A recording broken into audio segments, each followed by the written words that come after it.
Hello, I'm Brian. This is my analysis. William James, a famous psychologist. Now, who was William James, you may ask? Well, he was a psychologist during the late 1800s and the founder of American psychology. He also founded two essential psychological movements, one of which is pragmatism, a philosophical movement, and the other, the psychological movement of functionalism. Now, what are these two movements, you may ask? Well, pragmatism. The value of an idea is dependent upon its usefulness in the practical world rather than its absolute truth. So basically, it's practical and applicable to the world. It must be true. Functionalism considers mental life and behavior in terms of active adaptation to the person's environment. So basically, we adapt based on our environment and grow because of it in our mind and behavior. He also teamed up with this guy named Lang. Came up with the James Lang theory of emotion. It argues that emotions are physiological reactions. When people experience an event, the event causes physiological changes, and these changes act as cues for emotions. So basically, we react. Emotions are just reactions. His influence on psychology. James asserted that the will is free, and proved this fact by stating that he chose to believe that the will is free. He argued that the existence of something can, in some ways, be brought to life by fervently believing in this. He wrote this in his The Will to Believe and other essays in popular philosophy, 1897.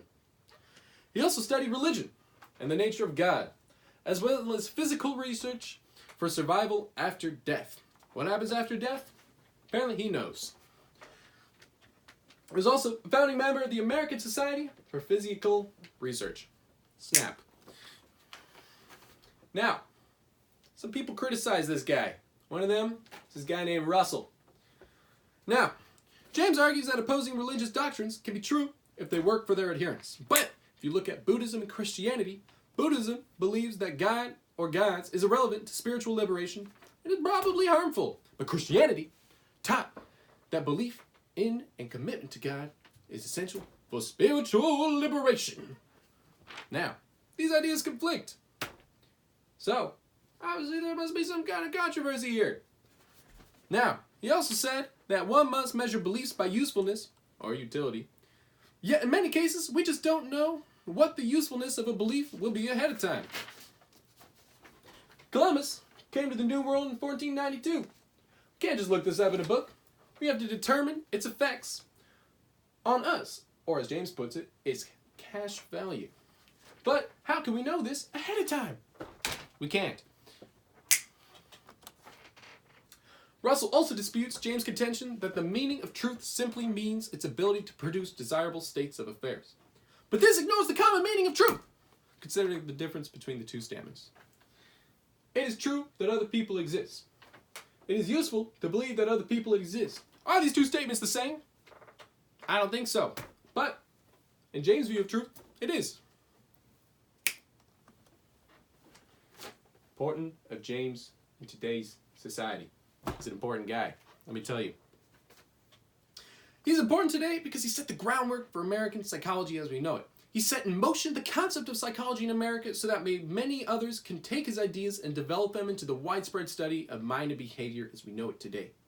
His ideas on functionalism and pragmatism created movements that many other scholars took to heart and became devout believers in. He almost had a cult following. He also studied much of the metaphysical, psychological relationships and how it affects people. Basically, he took religion and he took psychology and he was like, what's going on here? And apparently they're related. There's some correlation between God and how people think and behave. Who would have known? These are some of my sources. But first, why did I choose this psychologist and what did you learn from this assignment? I chose this philosopher for the reason that he was among the earliest to really establish the field of psychology. I wanted to see where the beginnings of such a revolutionary movement took root, for it is in these first steps that so many others followed suit to make such a broad category of study. I was also very interested in how pragmatism began, For to decide what makes something true is incredibly important for conducting studies of any sort, and his ideas on how it directly correlates to the application are a profound idea.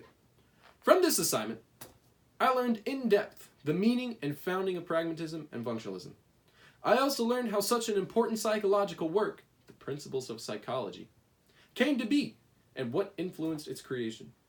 Finally, his theory of emotions as physiological reactions was a way of expressing the meaning of emotion I had not known before. It's a reaction, that's brazy.